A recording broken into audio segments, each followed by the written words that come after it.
Mass number of the atom is equal to the sum of the number of protons and neutrons in the nucleus. मतलब किसी भी element का atomic number क्या होता है, उस एलिमेंट में जितने भी प्रोटॉन और न्यूट्रॉन होते हैं उन सभी का टोटल होता है। ठीक है, मतलब प्रोटॉन और न्यूट्रॉन मिला के क्या होगा आपका किसी भी एलिमेंट का नंबर। ठीक है, तो आपको यहाँ पे टेबल में क्या निकालना है, नंबर ऑफ़ न्यूट्रॉन निकालना है। ठीक है, और आपको नंबर ऑफ़ प्रोटॉन दिया हुआ है।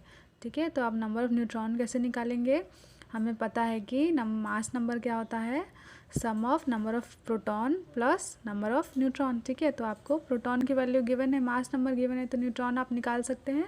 मास नंबर में से आप प्रोटॉन की वैल्यू माइनस कर दीजिए। ठीक है, तो हाइड्रोजन का में नंबर ऑफ़ न्यूट्रॉन क्या हो जाएगा, 1 - 1 दैट मीन 0। ठीक है, मतलब हाइड्रोजन में न्यूट्रॉन नहीं होते, ये हम पहले भी देख चुके हैं।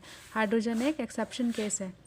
लिथियम में कितने होंगे number of neutron, 6 - 3 that means 3।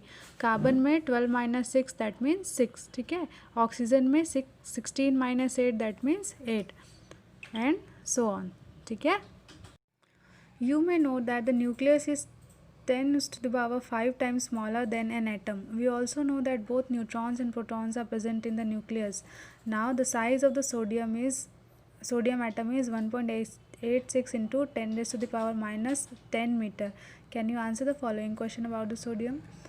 हमें पता है कि किसी भी एटम में, ठीक है, उसका जो न्यूक्लियस होता है उसकी साइज़ उस एटम की साइज़ से 10⁵ टाइम्स छोटी होती है। ठीक है, और हमें ये भी पता है कि किसी भी न्यूक्लियस में न्यूट्रॉन और प्रोटॉन दोनों होते हैं। तो अब अगर हम सोडियम एटम की बात करें, अगर उसकी साइज़ कितनी है 1.86 इंटू 10⁻⁻10 मीटर, तो आपको क्या निकालना है, साइज़ ऑफ न्यूक्लियस। तो आप कैसे निकालेंगे, हमें पता है कि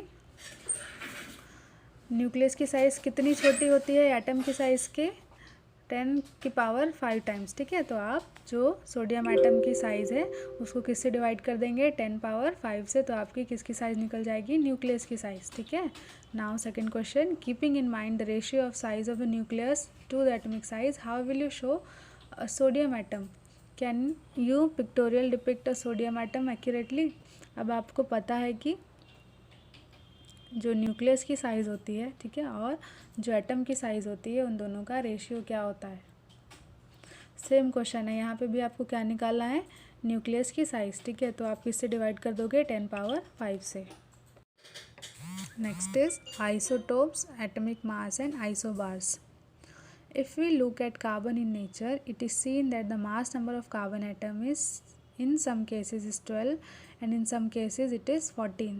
अगर हम कार्बन की बात करें, ठीक है, तो कहीं कहीं कार्बन एटम में जो मास नंबर होता है, ठीक है, वो 12 होता है और कहीं कहीं 14 होता है। तो ऐसा क्यों होता है, actually carbon 12 and carbon 14 atom है different number of neutrons.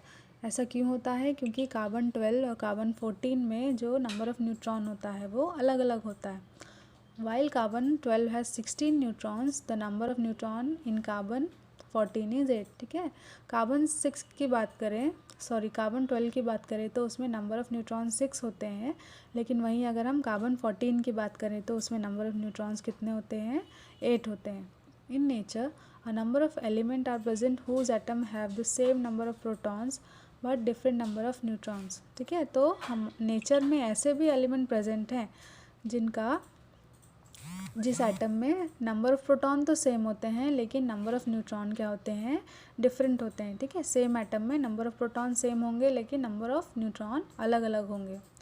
The atom of such elements where the atomic number is same but mass number are different are called isotopes of each other. ठीक है, तो ऐसे elements जिसमें atomic number तो same होता है लेकिन मास नंबर क्या होता है, अलग होता है, तो उन्हें क्या बोलते हैं, एक दूसरे का आइसोटोप्स। ठीक है, मास नंबर क्या होता है, number of proton plus number of neutron. ठीक है, तो अगर न्यूट्रॉन अलग अलग होंगे तो क्या होगा, मास नंबर भी अलग होगा। ठीक है, तो ऐसे एलिमेंट्स जिनका एटमिक नंबर सेम होता है लेकिन मास नंबर अलग अलग होता है वो एक दूसरे के क्या होते हैं, आइसोटोप्स। एग्जाम्पल है क्लोरीन 35 और chlorine 37। These are 2 isotopes of chlorine. ठीक है, ये दोनों क्लोरीन के आइसोटोप्स हैं। Isotopes have many applications in our life. ठीक है, तो आइसोटोप्स का हमारी लाइफ में बहुत सारा यूज़ हो सकता है।